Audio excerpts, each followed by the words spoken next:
The purpose of this roundtable discussion is really to join the dots, as it were, of all of the activities that's going on at Connectivity Week. And I certainly find the discussion fascinating. So let's start with you, Wayne, right at the beginning. Give us your perspective of what's been said here about collaboration and innovation, and what you've learned from sort of a focus on consumers. Sorry. So one of the things I see is that collaboration means reaching out and seeing through somebody else's eyes. And I hear others quite often talk about what they are doing and what they are thinking about collaboration. And to me, I think actually what I just heard John say is the best thing. See first through the other person's eyes. Listen as much as you can before you offer the input back. Now, I don't always, those who know me, I don't always follow that advice, but I do see that as we collaborate, we need to see how others are seeing things, because we have a truly diverse community here.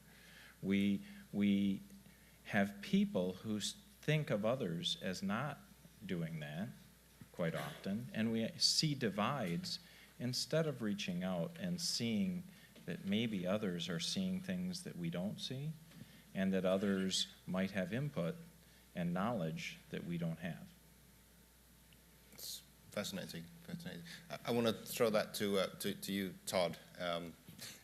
We had a very interesting Home to Grid summit at the CES back in January, and in a way, you understand the consumer probably a lot better than many of the people in this room. You meaning your organization, and certainly the consumer electronics industry. So Todd Ritting is with Panasonic. So do you want to comment on trying to understand how consumers are seeing this from their eyes? Sure. I'm Todd Ritting from Panasonic. I also represent stakeholder number 3 in the SGIP General Board, which is consumers. And trying to figure out what consumers want is always a challenge. I would not have been able to tell you that ringtones was going to be a successful business for the cell phone industry, or that social networking was going to be a successful business for the internet. And here we are considering smart grid and trying to figure out what the value chain is appropriate for a consumer. And you know, as I listen to different companies talk about what they're doing and where they're going, a lot of what we're doing right now has been focused in the past on existing pilots and on controlling what happens in the home for demand response functionality. But if you go back to the EISA stuff and look at the 10 objectives of the smart grid, a lot of those are directly focused at the consumer being able to manage his or her energy on a 24-hour basis. And a lot of stuff that we're doing right now may not be appropriate to that. And so trying to figure out how to give the consumer what they want when they don't know what they want yet is a really big challenge. And so that comes from trials, from pilots, from investigation, from talking to people, from innovation from small companies. And eventually, I believe we'll figure it out. It feels sometimes a little bit like a game of Frogger. Do you remember the game of Frogger where you're on a log and you're trying to cross the river, and the objective is to hop off of one log onto another secure log before the log you're on sinks? And I've heard a lot of companies talk about how they want to move out of hardware manufacturing into software and services because it's more lucrative, but then who's going to make the hardware? It's a challenge. And I would say that our biggest, one of the things I would suggest that we do as an industry is focus more on the consumer. I believe there's 582 companies in SGIP right now, and 13 of them are signed up as representing the consumer in that stakeholder group. But you know, there's the consumer electronics people and the utilities, and a lot of other stakeholder groups touch the consumer or understand the consumer. But this whole forum is about value chain, and where is the value? What's the business model that will drive companies to actually make products for the consumer? Right now, and then I'll be quiet.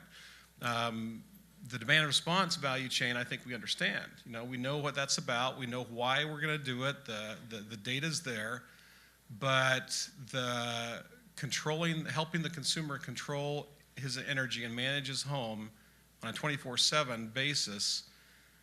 In one forum a little while ago last year, somebody likened it to how are we going to incent the consumer to spend money to save the cost of a pizza a month? And that's the challenge, is trying to figure out how to build an infrastructure and build functionality around something that right now the consumer doesn't even know that they need. My mom probably would not spend $500 on a solution right now. But figuring out how to make that work is, I think, a big challenge for the industry. I think we'll get there, but it'll take a couple of log hopping exercises in order to make that work. Thanks, Todd. I always see the word consumer in the broadest sense because there are many different types of consumers. And I want to turn to commercial building consumers, that represents a very significant and probably immediately controllable set of loads.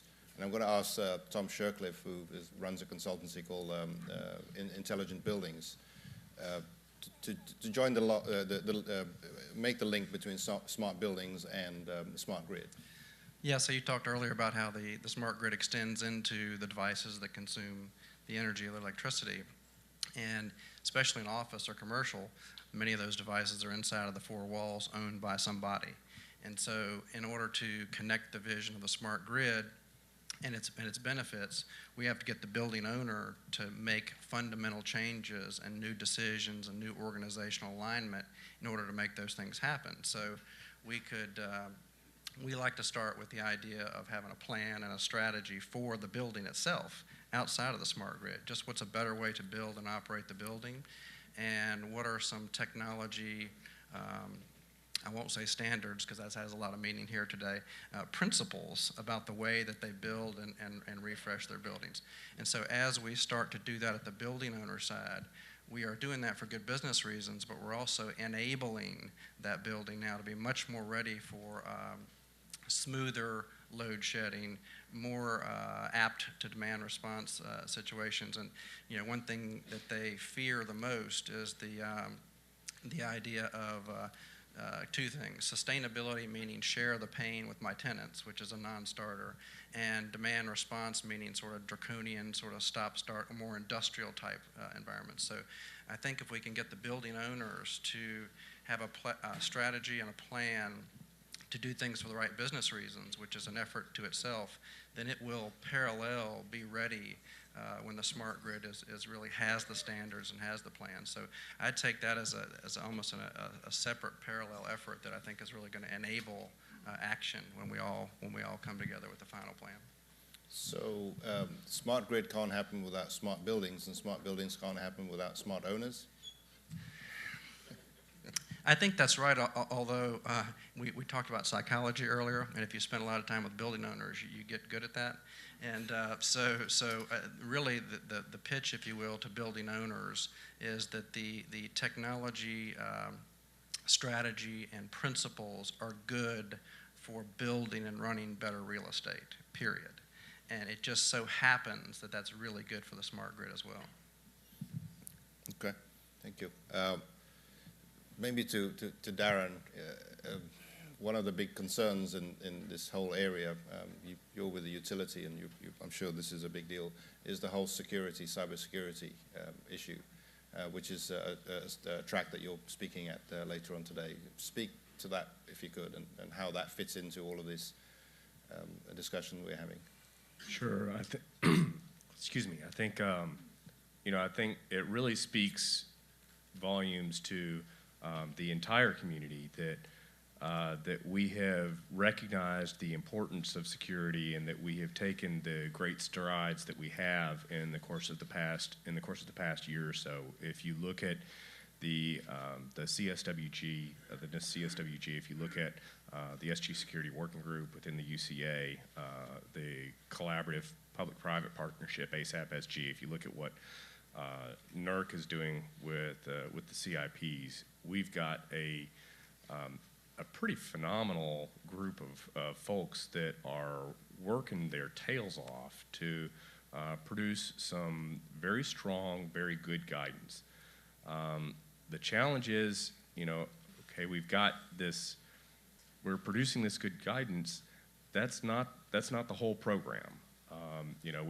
We not only need the good guidance, we need all of the different stakeholders to come to the same table and figure out, okay, how do we make sure that we've got everything from A to Z for the entire life cycle, for every piece and component? How do we have it all covered? How do we make sure that that the programs and ground rules that government and policymakers put in place, how do we make sure that those dovetail in nicely with the technology guidelines and recommendations that we're putting together?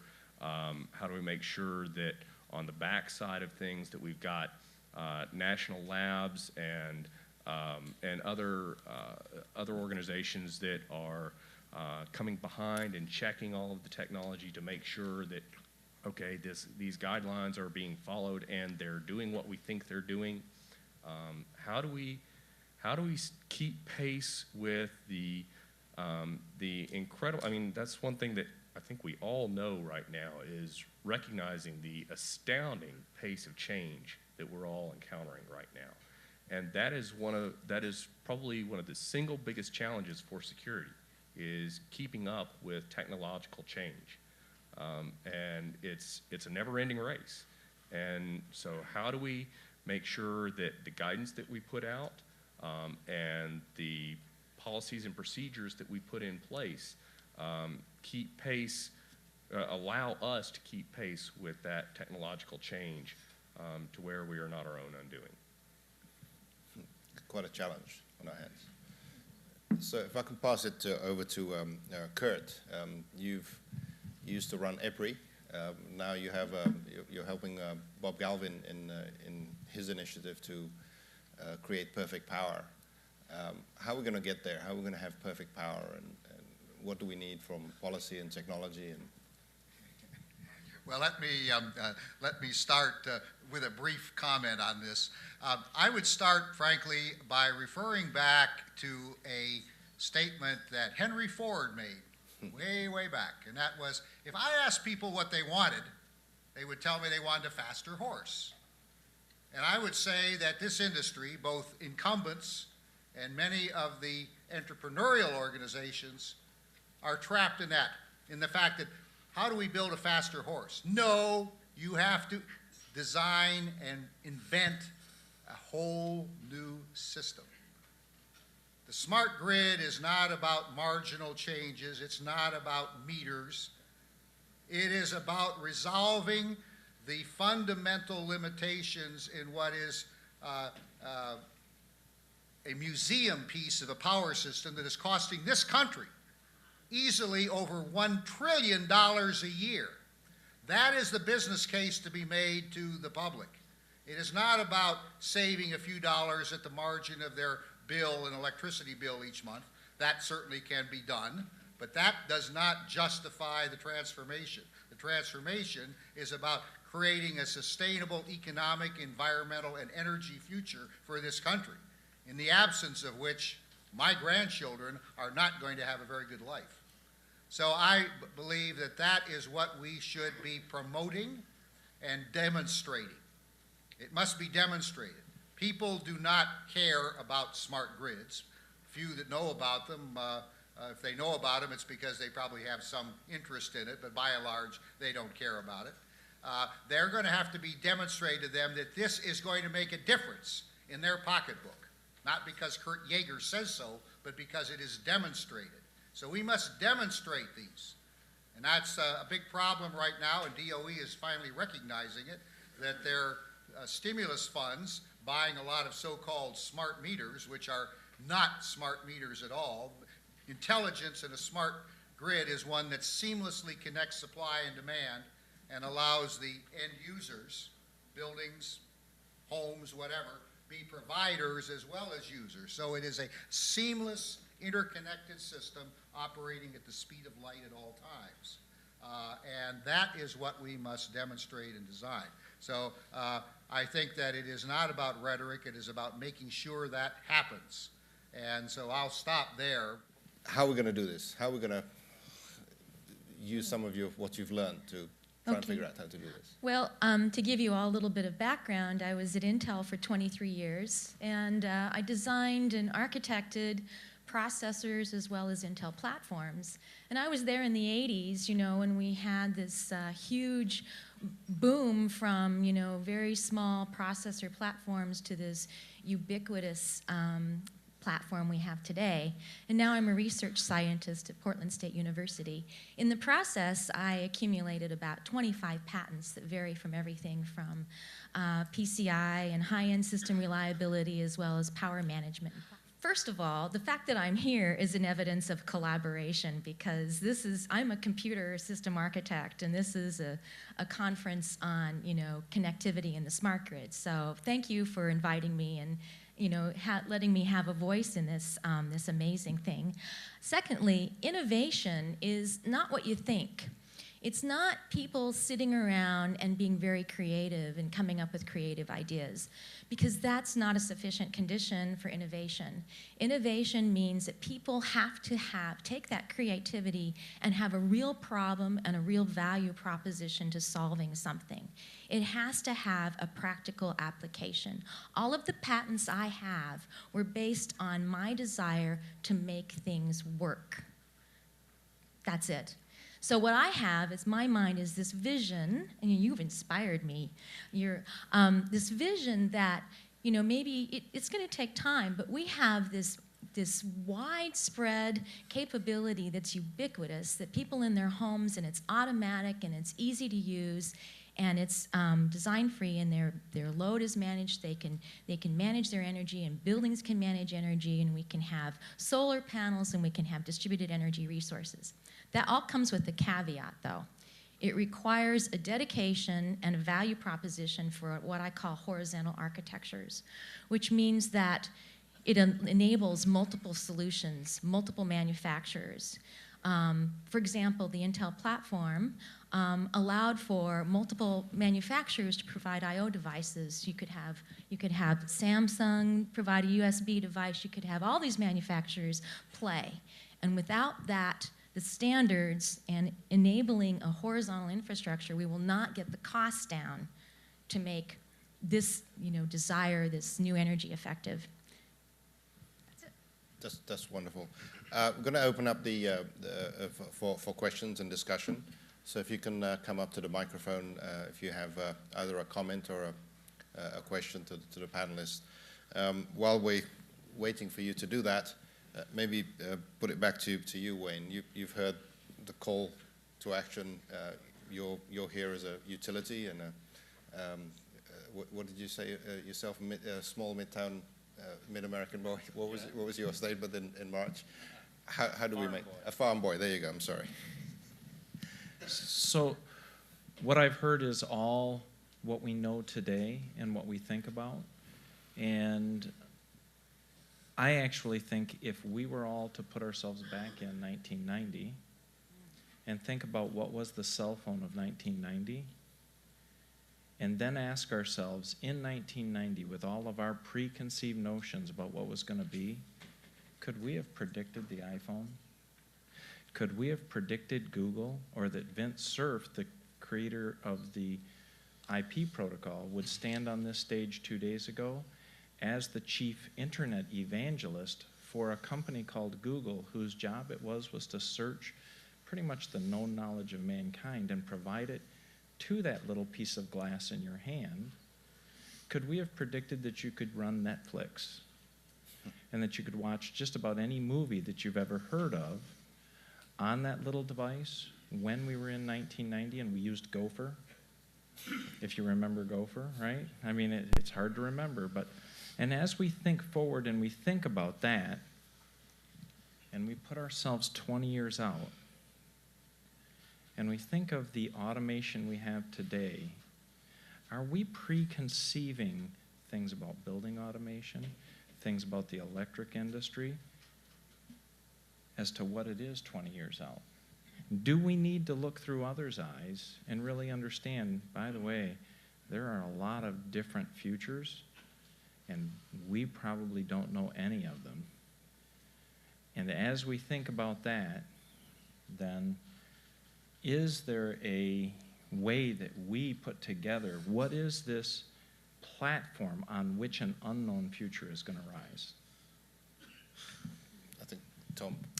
Given the panel here, I might be slightly intellectually challenged, so it's easy for me to say this.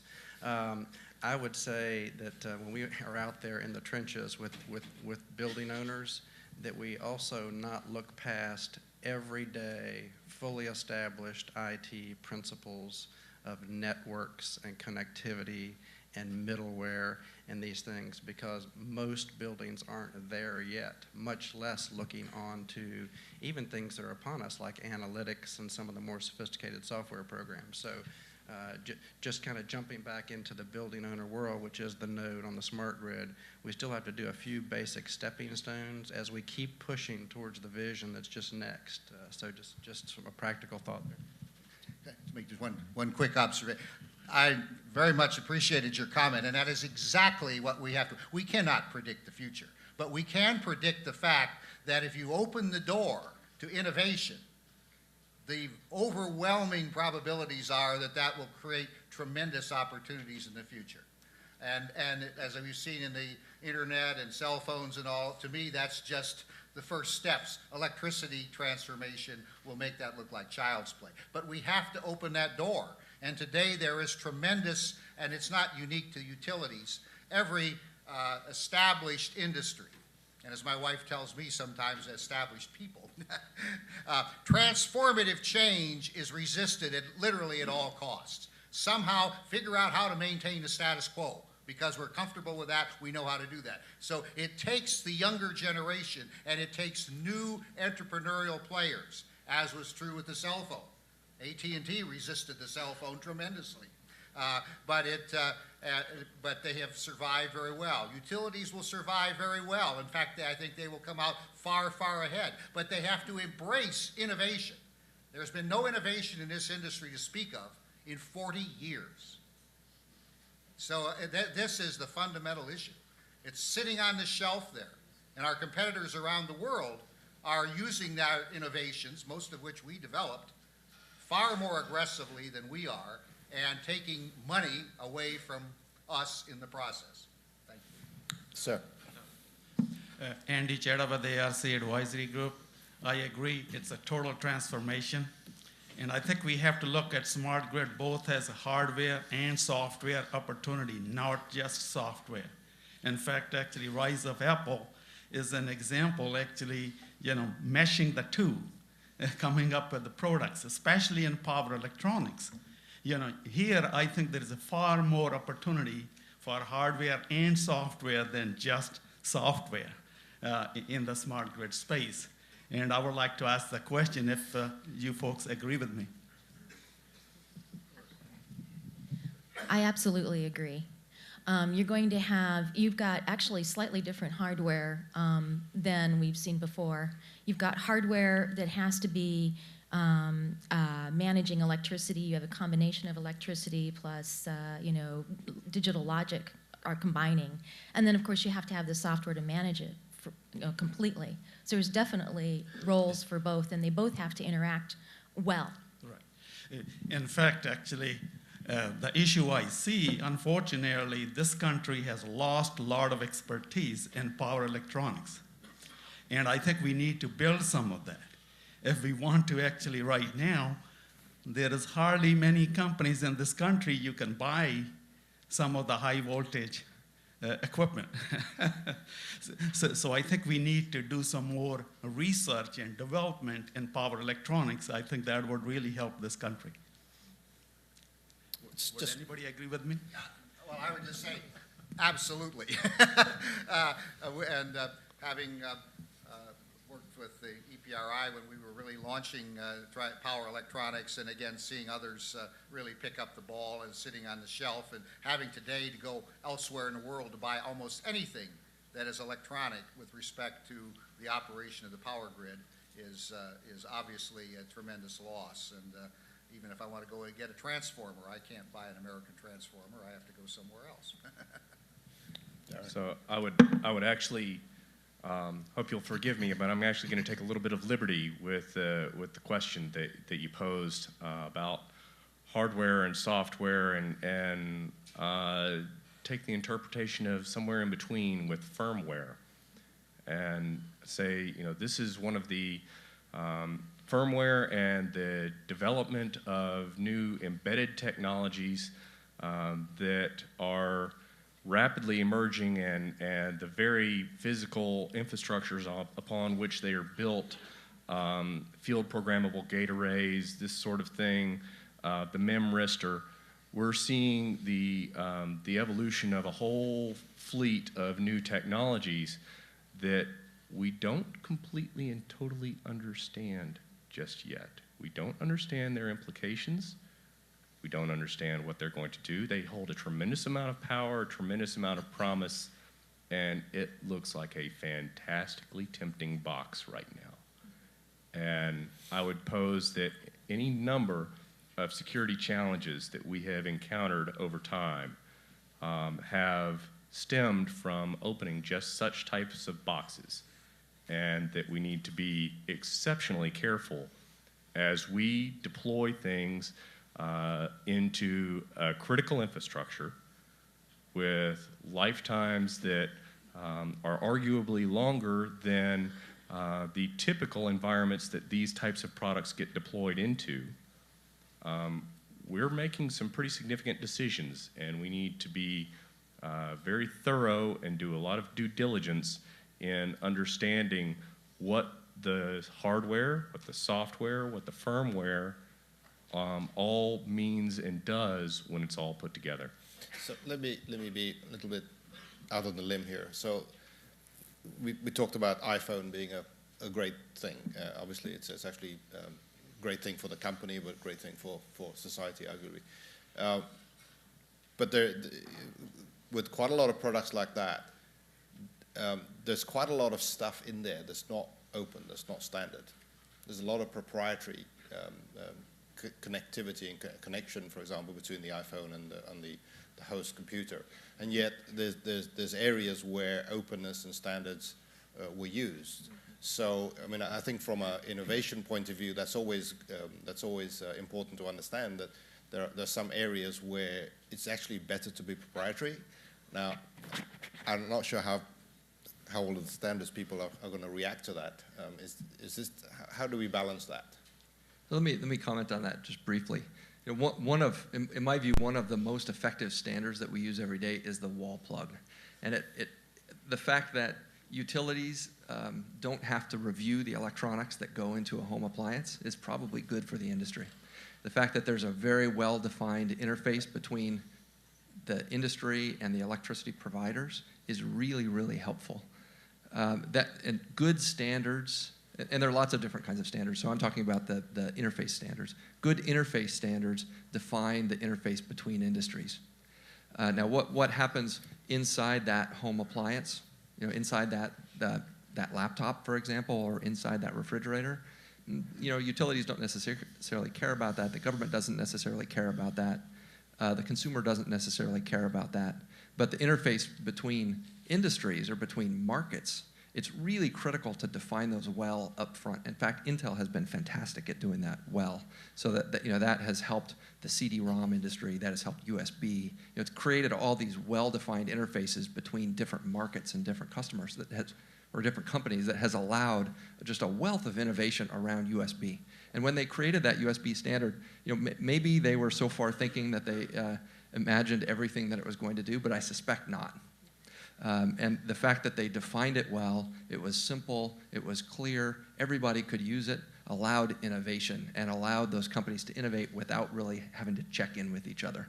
And so that's what a well-defined standard is. Now, it's interesting because Apple just overtook Microsoft in terms of the market cap. You know, Microsoft obviously has taken a very different approach than Apple, and each of those approaches has value, and there will be markets and segments and products where each of those approaches is the right approach, and they will compete in the market. But what we're doing today is not just, not just defining standards, we're actually defining the market. We're defining the way this will look over the course of the next 20 years. We're defining what utilities will have their hands in and what utilities will be free of. We're defining what's demand-side management or demand response that's owned by the utilities and what's consumer empowerment that's owned by the consumer electronics companies. And if we do that well, it'll be fantastic. And if we don't do it well, it'll be pretty slow. Did you? So one of the things I often think about as I think forward is the fact that, and it ties to something out of the Software Engineering Institute, we are not creating something exactly like the internet. We are creating an interworking system. And so the Software Engineering Institute has a study that they did for the Department of Defense on ultra-large scale systems. And what being an ultra-large scale system of thousands of companies producing billions of lines of code that must interoperate in order to exist, I think literally what we are doing, this is the first time on the face of the planet where we have put the economy and other things together with thousands of companies producing billions of lines of code that to achieve this vision must interoperate. So where in the past, your question about proprietary interfaces worked well, in this new future, proprietary has its issues. And as we move out in this ultra-large scale system that has to work together, if you don't collaborate and cooperate in a way, you're probably going to find that you cause problems for that ultra-large scale system. And there are things in that ultra-large scale system that might be unintended consequences we don't yet understand, because where in the past the plug was a dumb thing and the devices came on randomly, in the future we add a system that might digitally aggregate millions of devices to shift load in 1 microsecond. And that new paradigm that we are creating also brings risk and other implications back into the grid. I think Eric Gunther said a great thing when he said, any voltage, anywhere, anytime, understanding that my laptop works when it's not even plugged in. There are things that we're going to learn in this new paradigm that we haven't yet really quite understood. Sir. Hi, I'm Dan Richmond, a reporter with Smart Grid Today. Mr. Yeager, from your comments about the state of the grid today, it sounds like you'd probably give it a D or maybe a C minus. Talk about the smart grid industry, if there is such a thing, or the group of people who are gathered here this week and their efforts to improve the situation, particularly with regard to standards and interoperability. What kind of a grade would you give the work that's been done thus far? Well, with all due respect, I would be hard-pressed to give it much above a C, because, and I say that not because some of the individual efforts probably deserve an A+, but individual efforts are not going to make a difference at this point. What we need is, as several people here have said much better than I, is to create the market. You've got to open the door to the market. Then we can all compete, or you can all compete to come up with the greatest ideas, none of which we've even imagined yet. But the first we have to open the door to create that market. We have to get together and say, raise that bar, and we have to demonstrate to the public so that they will support it and not see it as just another special interest activity led by a few companies somewhere. So we really need to establish the basis for a Declaration of Independence in electricity that establishes the basis for a sustainable future. And we're working at the community level, as you know, because that's the best way. Bottom up is not the fastest way to do it, but working at community levels, we can put the technologies in place to maximize consumer benefits, to maximize the benefits of the community, and begin to raise that political support level in demonstrable results that then raise us ultimately to getting federal change. But ultimately, we have to have federal leadership. I don't want the federal government to run the power system. What I want the federal government to do is open the door. Get the door open so that innovation is not constrained by arbitrary rules that are geared to maintain the status quo of the 1920s. And what about the standards interoperability efforts that are underway? Well, and George Arnold, he and I were just meeting at the U.S. Energy Association and speaking, and so and I've known George well over the years. And I think the problem there is that everybody wants interoperability and they want a concise set of standards, but it better be my standard. And my concern is that when all is said and done, those companies, some of them large, some of them in this room, whose my standards are not there, are going to go to their legislators and say, you can't let this happen because we're going to lose all jobs you're going to lose a lot of money in your district if this happens. So my concern is that it will be very difficult to get the interoperability standards, which have to be around a very concise set of standards, in place. It absolutely has to be done, but I think it's going to be a very tough road. And FERC recognizes that, but FERC is not going to jump out ahead on this until Congress gives them a green light. And I'm concerned again. Congress ultimately holds the door here on this, whether it's going to be locked or unlocked. In my judgment. We can take the next question. Hello, good morning. My name is Avigdor Moiso of Fitch Research and Development. My question is initially directed towards Linda, and hopefully the panel will be able to follow up. It's about patents, openness, standards, and cost.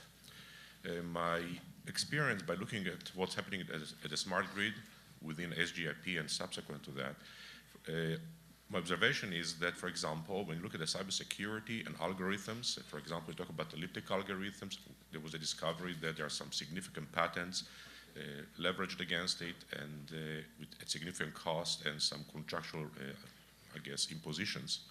You look at the other side of the equation, you find out that entities that within, let's say, California have filed the patents on the smart grid, on the operation, on the use cases, and then release those patents as free to the entire industry for the sole purpose of enabling activities. And then you have a whole bunch of companies that actually literally patent open standards for the sole purpose to prevent competition, to stifle innovation or to impede a process. What do you think should this body, SGIP, NIST, or the rest of the experts recommend to the industry to enable both industry to file patents, to suggest that patents are good for the industry, and how can we all benefit both from innovation without being impeded by those patents? Yeah, actually the patent topic is a difficult one, and to be honest with you, I haven't given it a lot of thought with respect to the smart grid space, but I know that you have to think about the value proposition of the companies. You know, patents are really important for private companies to make a play, and they play an important piece in the development of technology. So we have to allow for patents to be filed, definitely.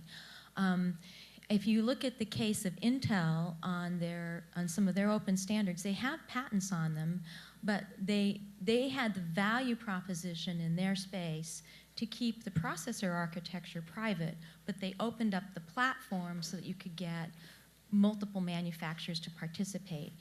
So beyond any policy or strategies, just copying what's being done in the high technology space today, I haven't really identified any particular issues specifically. I just haven't given a lot of thought.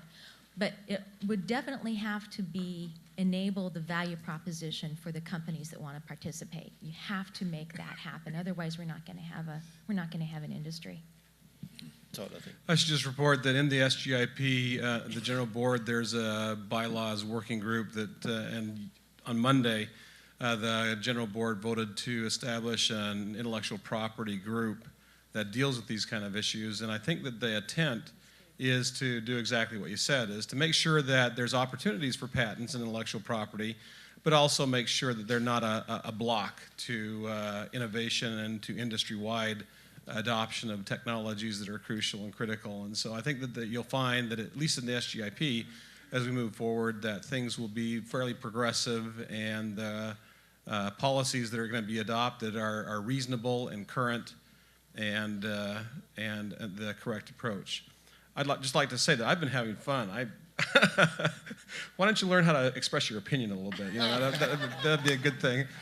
But I don't know if this end of the thing is the grandpa end, but for our kids, you know, are we full of a bunch of blacksmiths and leather workers and stuff like that, and we're trying to figure out how to reform that expertise into the new age of building buggies and engines and things like that? And I'm excited to be part of this. I think it's fun, and I think it's exciting, and I think that if we do the things that the panel has recommended and open our minds and hearts into the challenge, it's going to be exciting to be part of this. So, thank you. Yeah, Mladen Kizunovic with Texas A&M. I want to get some feedback from you on a couple of thoughts I will share with you on humanware, if I may call it that way. You know, we talk about software and hardware and firmware. Humanware, the people, the young people, okay, we're all young to an extent, if nothing else, with our ideas, but we really need young people to move this forward for the next 20, 30 years or so. So how do we intend to make a correlation between something as mundane as standards and interoperability and the next generation that will understand what it is and move forward? So what I want to put in front of you are three specific issues here. One is an educational issue that is so important because those groups may be your first adopters. You know, they may come out of a university, for example, and be excited if they were exposed to these things and buy that plug-in or whatever it is. So that is your market right there. It just happens to be graduating 6 weeks from now, and not necessarily this moment or something like that. So how do we correlate to that? The second one is your innovators. We're talking here innovation. Gosh, I love innovation.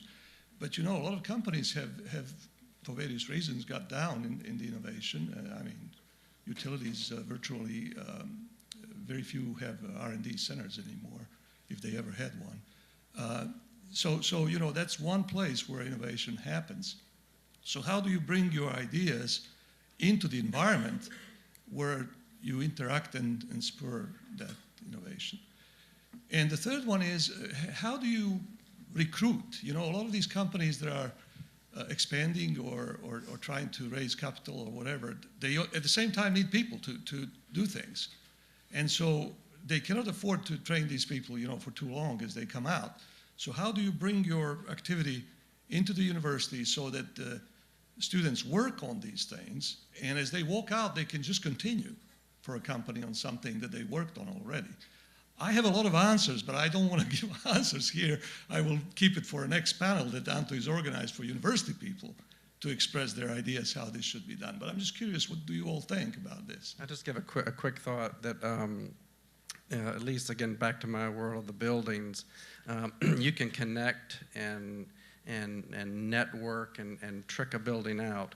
And there are two things that can torpedo the whole thing. One is a disconnection from the values of the people that are doing that and participating in it. And the other thing is a disconnection from the policies. So if you connect all these things and we have standards and all that, there's a certain amount of automation, but we've all seen very high-tech building automation systems that just get overridden. So you've got to connect those things to people's value to get them to engage, both from a research and standards, but also from an actual day-to-day perspective. And then that whole idea of written policies and the way that you utilize and use these things. That is currently a pretty big disconnection, and there's a lot of focus on technology and standards. But to your point, then who does something with that? So that's an area of focus. Just a quick, if I may, before I want to hear everybody. The universities in the definition that I have are schools that either alone or in some combinations, have background in many areas. Technology is only one area. You know, there are schools that are very strong in economics, in business, in policy, in you name it. Every single ingredient is basically there in a combination of universities. And I will submit something to you, that there is no other organization that I know of, and would be glad to be reminded if I miss something, in this country, organizationally, that has that kind of a mix in one place. Organizational alignment. I would actually submit that we need to think carefully about to what extent we reach out to the younger generation, and to what extent we decide to be prescriptive in what roles we create for them or opportunities. You know, if there's one thing that I've learned with having a 17-year-old in the house that really doesn't have any interest in driving, which just blows my mind. To me, you know, 16, give me a car. I want a car. This is freedom. And, you know, he could care less. And so there's going to be some fundamental disconnects on the assumptions. And, you know, we are inherently going to come at this problem from our own perspective. That's the human condition. We don't have any choice about that. So what we have to do is we have to be thorough here in thinking, in just asking, what is it that this younger generation is expressing interest in? What is it that they want to do? And not to think, okay, what can I do with that? Or what role can I create to entice that? Or just listen to what they want and offer up ways to, you know, to get a toehold. And if we offer up ways for them to get a toehold, I think they will show us exactly how they want to engage this ecosystem, how they want to drive it to the next level. And we need to be welcoming them of that, regardless of whether we understand exactly you know, the hows and whys, you know, to the level of detail of internalization. So Mladen, I think what I would say is, you said that how do you get young people to care about standards? You know what's interesting is I go back 20 years in thought to 1990. There was a standard that came around for a packet network that was pretty mundane, that changed the world because young people were given a platform that the answer wasn't yet there. So I almost disagree with, you know, some of the other statements. I don't think it's to prescribe and, you know, codify what this environment is. It's to give opportunity for entrepreneurialism in young people whose minds, I've got a 30-year-old daughter who's an architect in Manhattan, a lead engineer, and she thinks totally different about how you should build buildings than I do, and as I taught her when she was a little girl when we lived in Europe. Her mind is doing entrepreneurial things that I, as her father, couldn't think. And when you teach young people, and what we need to do to really build this environment is to build that platform without all the answers on top of it. Delighted that you're here, because just underscoring that to me universities really hold a key here in many ways, not only because of the broadest possible educational process, but also the fact that your campuses are wonderful opportunities to demonstrate all of the advantages of the smart grid transformation. Universities, unlike most communities, control their infrastructure, so they are able to do with it what they will. And so we've worked with several universities because there were immediate benefits, economic benefits, not just educational benefits, but major economic benefits that very quickly paid for that transformation and demonstrated to the community surrounding that this was indeed something that should be broadly applied. And just one last observation, you know, in the younger generation, several years ago, my got a granddaughter in the 3rd grade, and a teacher asked me if I'd come and talk to them a little bit about electricity. I said, whoa, now there's an audience that, what are you going to say to them? So when I got there, and I said, well, tell me, what would you call a railroad that took 10 days to open or close a switch, a smart or a dumb railroad? He said, oh, that'd be the dumbest railroad in the world. Nobody'd ever build a railroad like that. And I said, you're absolutely right, but that's our electricity railroad.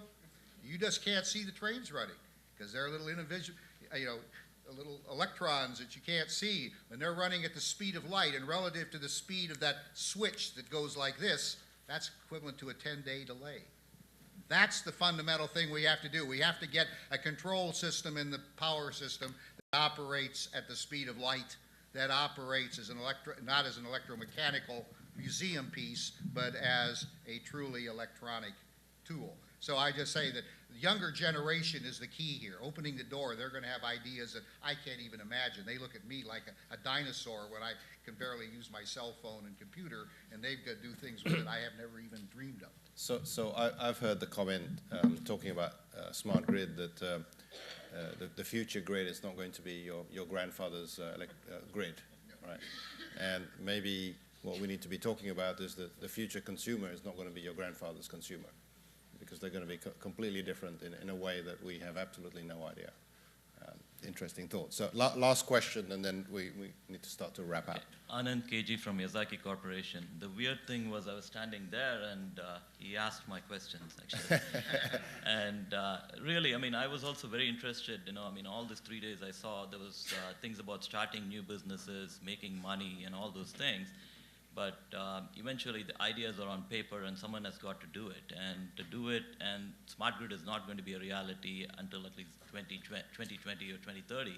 And we want people, we want system engineers. And is there anything happening to bring the academia? I'm not from academia, I'm from corporation. And anything to bring the academia into the picture right now so that 10 years from now we're getting good graduates. I've been going around universities and I'm finding out that enrollment is down in engineering schools. And I think Mr. Conant was saying that I would have taken business. It's easier to say when you have a PhD in electrical engineering to say that you want to have a business degree. The foundations and the fundamentals have to be there before you start building up a business. So the question Linda, is for the maybe you entire can panel. take that. Yeah, I know that actually the funding for university education is really important. Just like businesses, universities, it all boils down to money and funding. The ARA, there was some recently, DOE actually awarded some ARA funds for educating the next generation of smart grid power engineers.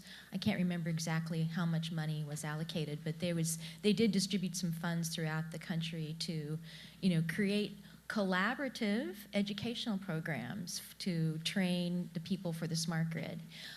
Personally, I think we need more.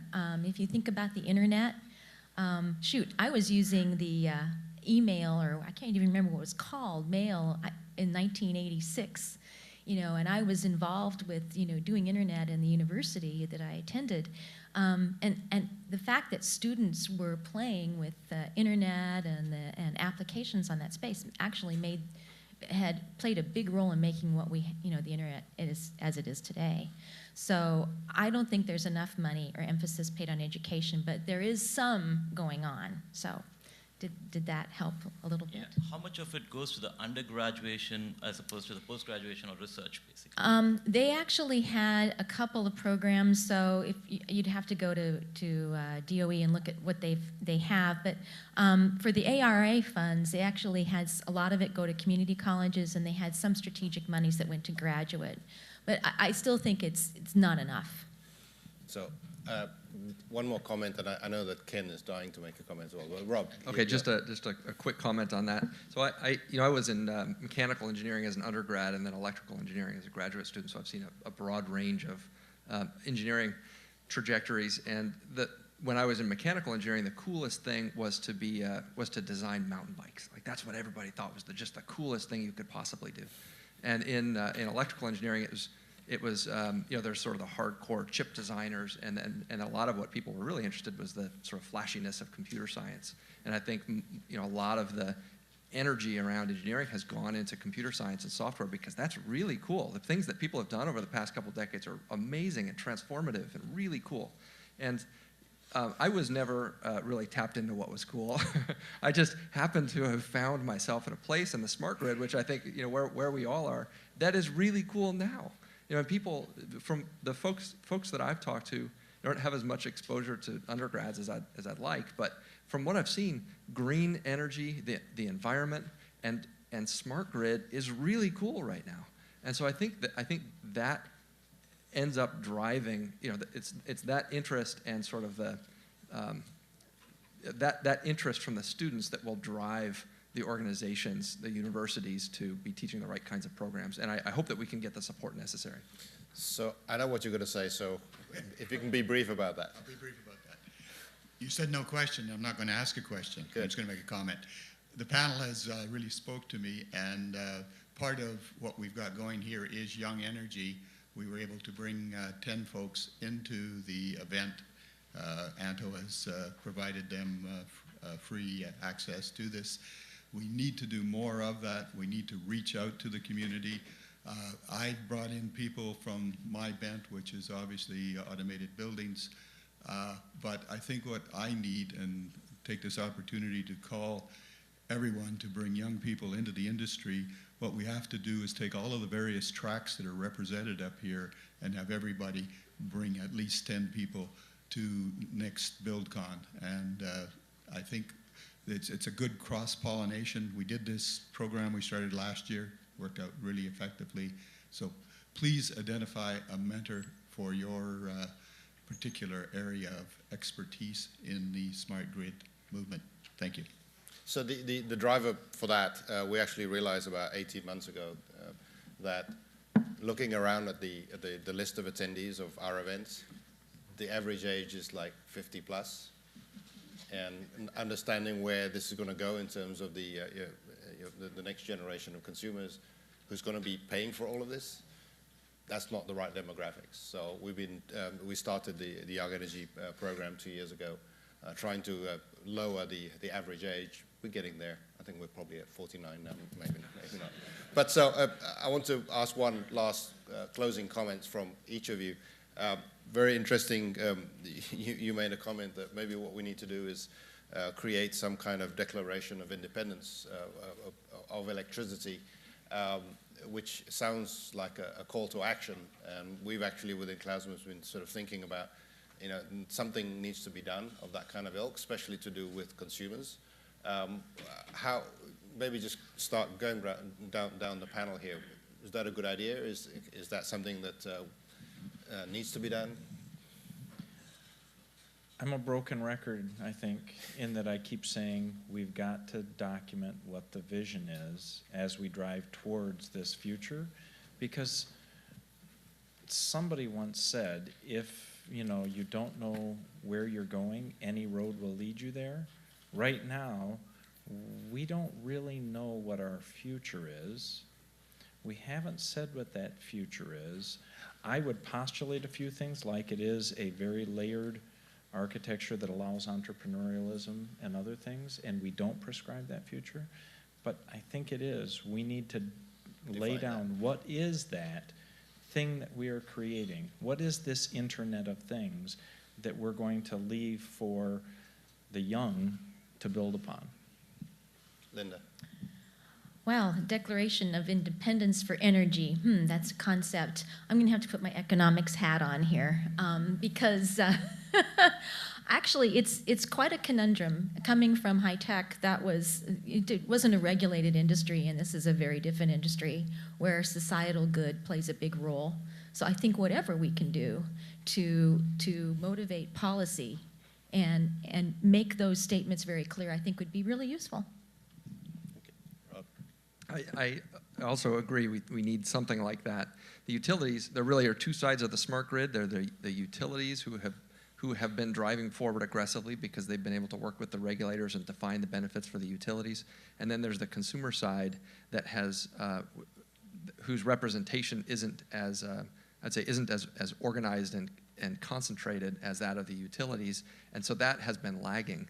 And if you look we have 50 states across the nation who are each regulated somewhat independently, and each of them has to make a decision. And I believe that if you did a poll of them, each of them would be concerned about making sure that consumers get a benefit from the smart grid in the early phases of the rollout rather than being left to the later phases of the rollout. And so if we don't do something, it's going to really slow down the industry, and it's going to be difficult to get the regulatory support for the smart grid. So I think it's a good suggestion. Derek. So I would point out that that with the Declaration of Independence, or not long after it, we had the Bill of Rights, and that with any what we were interested in the Declaration of Independence was liberty and freedom. With that liberty and freedom comes responsibility. The two are hand in hand. And so I would ask that we think about what is near and dear to us. This is exactly why we created that Bill of Rights. What is it that we must protect at all costs, that we must hold dear, near and dear? Because, the fantastic news is that we don't yet know all the things that this grid can do. The security engineer says we don't know all of the things that this grid can do. So we need to think very carefully about what it is that we need to protect, and then keep that in mind at every step along the way. How do we ensure protection of those near and dear things? Thanks, Derek. Maybe a broken record here too. There are billions of square feet of office out there, and there's a lot of information and noise in the papers and at conferences, and we need to simplify the message for their part of all this, of the few things they can do to get started, so that when this matures, they meet in the middle. So really getting them to, and our focus is about what they do tomorrow, next week, next month, not in a couple years when we get it all figured out. So I would just chip in that this needs to continue, but where the energy is consumed, what are the few tangible steps you can do now in a simplistic way? Well, the ultimate goal of the Declaration of Independence is a consumer Bill of Rights, which focuses on consumer empowerment, recognizing that technology today is a much more effective mechanism for protecting consumers' interests than a regulator somewhere trying to control the whole system. So that's the key to it. And I think all of us here, and I would include myself, the biggest threat we have is underestimating the importance of this. This is so fundamental to the future that we must do it. We are 20 years behind, but the price that will be paid if we don't move aggressively is horrendous. And we must get on with it, and we have to raise that consciousness in the public and in their elected officials. So anything we can do to not only do that in rhetoric won't do it, it will take facts and demonstrated results. And so we must make sure we have those demonstrated results. And I would encourage you all, we're trying to do some of that, but others as well, to really demonstrate these results of technological transformation to the man and woman on the street who ultimately are going to either pay the bill or receive the benefit. Thank you. I support the idea of a Declaration of Independence and the Bill of Rights, but we need to remember that that was a revolutionary thing rather than an evolutionary thing. And a lot of what I see happening is evolutionary. And so to embrace the idea of the revolutionary concept, one of the things we can remember is that as those documents were written, I'm not sure they were painting a vision or they were setting up a structure and a canvas that a vision could be painted on. And setting up that field where we can create the solutions that address the needs of energy management and instantaneous power and all that kind of stuff. That's what we really need to do, is set up the structure and a field where we can, it's open and we can paint that kind of a solution on. Fascinating. So in front of everybody here and in front of the camera, I would like to invite the 7 of you to join me in the next few months to create such a instrument, a Declaration of Independence and a Bill of Rights, and work towards that. I think that will be most useful. I think you're all nodding your head. I have all your emails, so I'm going to be reaching out to you. So with that, we are running late, but this has been... Until I really support your leadership in doing that. I think, though, that the big challenge is that we don't try to find the lowest common denominator. It must be pushing the envelope.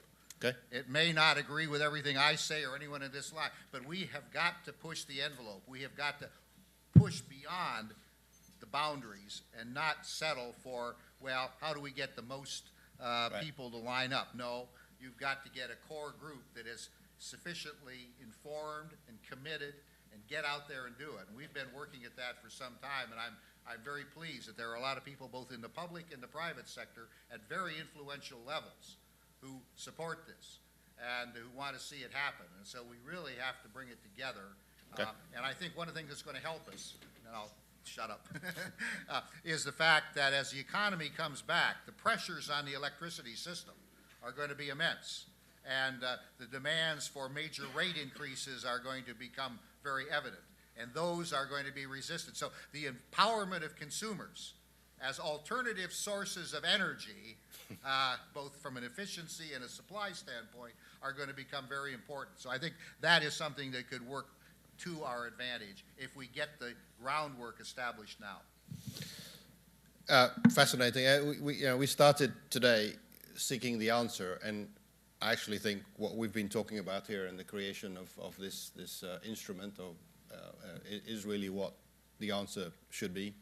And it's all of us feeding into this. So thank you for the panel, and thanks for all of you. We're staying late, but this discussion has been so fascinating, and we have a full day still of conference to go.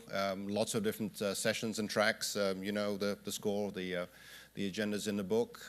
Please join me in thanking the panel. Thanks.